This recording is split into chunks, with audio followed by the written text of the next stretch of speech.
Good afternoon, Rabun County. This is Roger Glenn with POS Realty, and we are really happy to be here today with a Place of Hope of North Georgia, which is a ministry, a 501c3. That's a fancy word for a not-for-profit organization affiliated with Clayton Baptist Church. And we are standing outside 81, what's the name? Derrick Street? 81 Derrick Street, yes. Right, which we'll explain in a minute, will be literally the place of hope. So we're happy to be here today with Van Fletcher, who's the chairman of the board of trustees for the ministry. Elizabeth Adams, who is the new executive director. Congratulations. And Barbara Cantrell, who is a superstar board member. Absolutely. Thank you. And you may wonder why I'm holding a brick, and you're going to find out sooner or later. So, Van, I'll just start with you. For folks that haven't heard the great news about Place of Hope, which is a new ministry, Yes. Can you just sort of talk about the inception of it? Sure, yeah. The inception really came out of a local church, and it came out of the need to support foster care children and families. There's a great need for foster care support. Children that are brought out of foster care homes, over 90% of them come out because the parents either have a drug abuse issue, or there's physical abuse or neglect. Nothing that's the cause of the child, it's things that are being done to the child. And there's a passion to serve the children and to serve the foster care families who are serving the children. So that's where we started. We started from there. Started in 2019, so we're a new ministry. We're only about 16 months old. Started with a group here at Clayton Baptist, which is behind us. It started with a meeting there. About 150 people showed up to support the cause. And as we've learned more, we've developed services and to support foster care families, foster care children in the community. Our focus is on that vulnerable community here in Rabun County. That's where we're going to start. We've said we're learning to crawl, we're going to walk, we're going to run. We're somewhere between crawling and running, and then we're going to move from there to do the surrounding counties. So that's our long-term vision. Right, So, broader section. Broader section. That's great. Elizabeth, as the new executive director, can you just talk a little bit about, your history with the organization and what some of your objectives are as the new executive director? Yes, I have a history in social work and also working with foster care, and have 2 adopted boys myself. So the Lord has prepared me both personally and professionally to come, and I was on the board from early on, and with COVID, that shifted the job I was at to allow me to take on the executive director position, which I'm thrilled about. And we've already got services on the ground. We're working with Habersham Family Resource Center to help with visitations. We have respite care on the ground and going, and we're working on getting just community support around current foster families in Rabun County. And we have, Barbara has worked hard to partner with First Impressions so we can get what's needed from them to who needs it in the foster system. And we are working as the house is renovated. We work closely with DFACS to work on how we can do some transitional care for kids from the time they're taken into custody until they're in a semi-permanent foster placement, to ease that transition as much as we can. Right. And Barbara, since I'm holding this brick, maybe you can talk just a little bit about the campaign and the house, and obviously as a not-for-profit, how the ministry is supported financially. All right, Roger, we are having a brick sales campaign. These are engraved bricks. You could have your wedding date put on them. You can recognize your grandchildren. Any type of engraving that is 18 characters long, 3 lines. This brick you're holding is a is an 8x10. Excuse me, 8x4 is $100. And we also have an 8x8 and it's $200. So if you have a lot of information you want to get on a brick to remember a loved one, or to recognize your family, recognize your Sunday school teacher, your pastor, someone who's special to you, we would appreciate it. And these will be used in landscaping here on the premises when we get to that point. So by buying a brick, you not only will be contributing to the fundraising, but you'll also be buying a brick that will be here permanently as part of the landscaping. How about that? Be part of the legacy of the building itself, or the house itself. Exactly. That's very cool. And you know, before it's placed, you can use it as exercise equipment, which I'm doing right now. It is heavy. Yeah.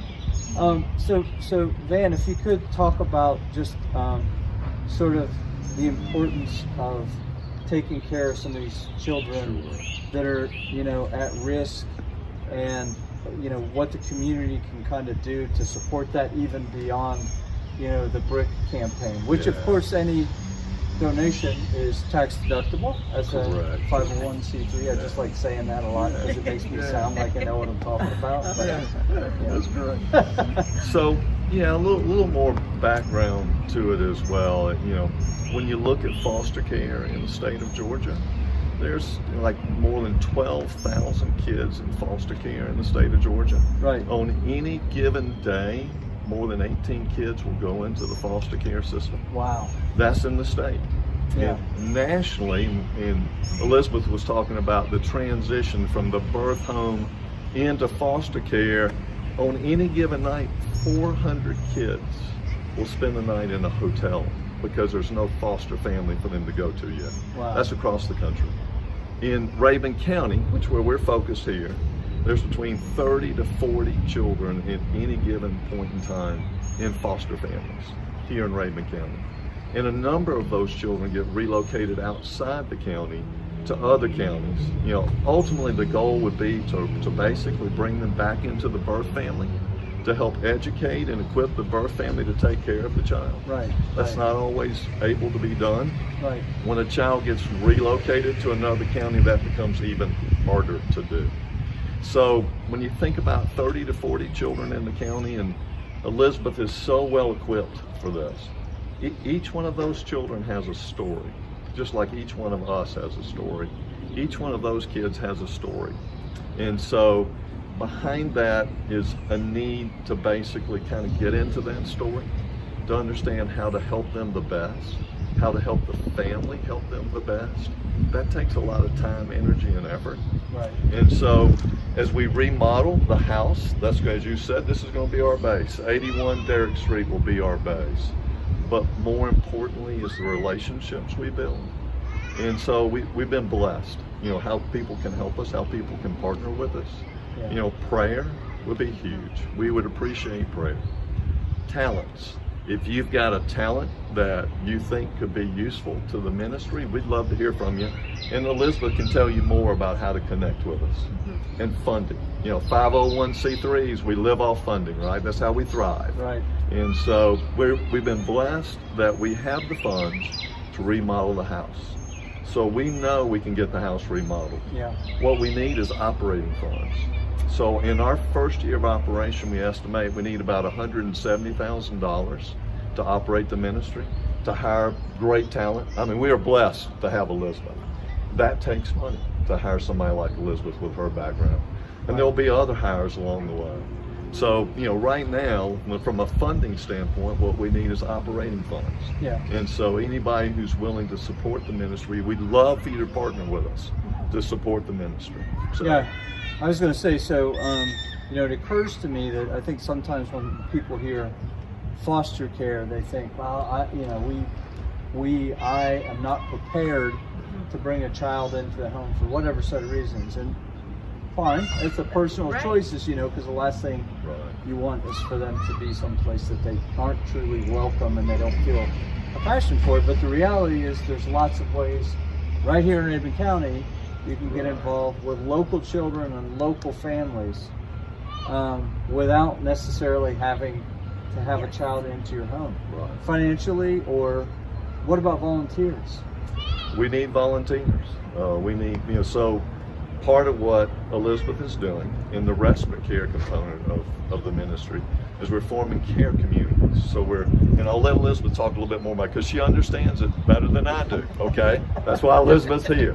But we're putting care communities around foster families, and we need volunteers to do that. We need churches to partner with us. Maybe you want to address that a little bit. How about that? Sure. The premise of it is Scripture is very clear that we're to take care of those in need, specifically orphans and widows. And so while these may not be orphans in the traditional sense of the word, there is a need. And even if you're not at a place where you can take a child in, or children, you can definitely support the people who have. And it is a taxing thing to deal with the bureaucratic system and all of the appointments and having a child who's been traumatized. It is traumatic to move from one family to another, no matter how good the circumstances are. So they're doing that is exhausting. And so you can come alongside and be part of a care community that involves meals, laundry, mentoring, and it's something that can be catered to that specific foster family. We already have several happening in the community, and it's aimed just to support them. So you're supporting the kids by supporting the foster family, and you're reducing burnout. And so just let us know if you are interested. We would love to have more churches partnering with us. If the church is not able to, we will find you a spot to work. That is not a problem. Yeah, so come one, come all, especially other Yes. churches, but any other not-for-profit organizations or folks Yes. that are about making a difference. Yes. So, yeah, absolutely. We're wide open to do what we think is best for the children and the families. So we've already pursued a number of joint ventures with other not-for-profits where we think that's the best thing to do. Yeah. We're wide open for that. No, And, that's great. I think in general, to your comment, most people have a passion to see children thrive, whether they're your child or somebody else's child. And this is one of the ways you can do that, especially to vulnerable children.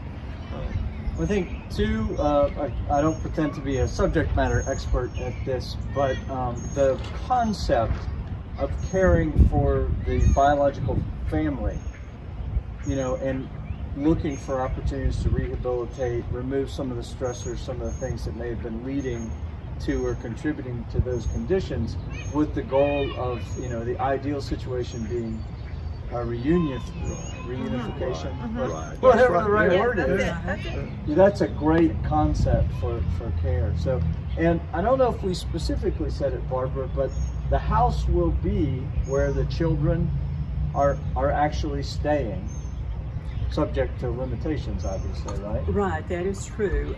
We'll have a fully furnished kitchen, a living area with a TV.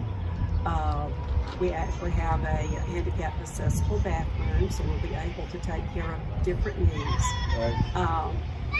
This will be more of a family type setting for a child to go through too while they're being transitioned into a foster family. Okay. Much better than going to a hotel room. Yes. And we're working with DFACS closely to investigate their laws about where you can be and who you can be with, and we're navigating all of those to make sure we're helping them and not being a pain in their butt, for lack of a better word. Right, and compliance and all those things, which are very important. And you even mentioned to me, because we are essentially adjacent to the church property, we've got used to the playground, and so it's even an ideal situation where you can have a visitation session that's supervised appropriately and all those things. So, Yeah, we're remodeling the house for multi-purposes. So, Exactly. and we're working with local, we've got a great relationship with local DFACS. And Elizabeth's been working with them to help us identify what we need to do in the house, how we need to use the house, and to remodel it for that purpose. Yeah. So, the model for sort of phase 2 or future, expansion, you talked about you want to sort of start locally and then grow into broader North Georgia. Will that be something that you do, or if folks out there are kind of interested in replicating this model for other counties and other communities, is it too early to reach out to you all, or? I don't think it's ever too early to reach No. out to us. Look, we've been the beneficiaries of people who've shared with us. Exactly. And so we've gone to other ministries and we've said, what's the best way to do this? What should we focus on? How should we do it? Yeah. And they have been wide open to share with us. So we're going to be wide open to share with others. Yeah. If it helps kids, we will freely share. We'll do it. Yeah. Where's the best place to go, Elizabeth, to get information about the ministry or pursue further donations or talk to you about what the areas of need are? Our website at Place of Hope North Georgia, placeofhopenga.com, and that will give you our phone number. If you need to call, just call me. If there's an email address on there for more information, email and I'll get right back at you. Yep, okay. And obviously, folks, even if I say you either live or love Raven, and even if you don't live Raven, if you love Raven, this would be a great way to support the community, outside of that. So, well, Barbara, I wanted to say thank you for asking me to do this. It's just a wonderful ministry, and I'm sure people that participate, whether it's just financially or hands-on, and the staff get a tremendous sense of satisfaction out of helping, again, not only the children, but the families. It seems like a Place of Hope is a wonderful name for this ministry. So I'm not anything official in Raven County, nor do I have any desire to be one, but certainly on behalf of the community, especially those kids and those families, I'd like to thank you all for what you're doing, and everybody that's supporting. It's just a fantastic ministry, and it's priceless. Thank you. Well, Roger. we thank you. It's a blessing to serve. So Yes, it is. So Absolutely. thank you. Thank you. All right, well, you helped me say goodbye to everybody, and so we will see you next time, Raven All County. right. Bye. Bye-bye. Bye.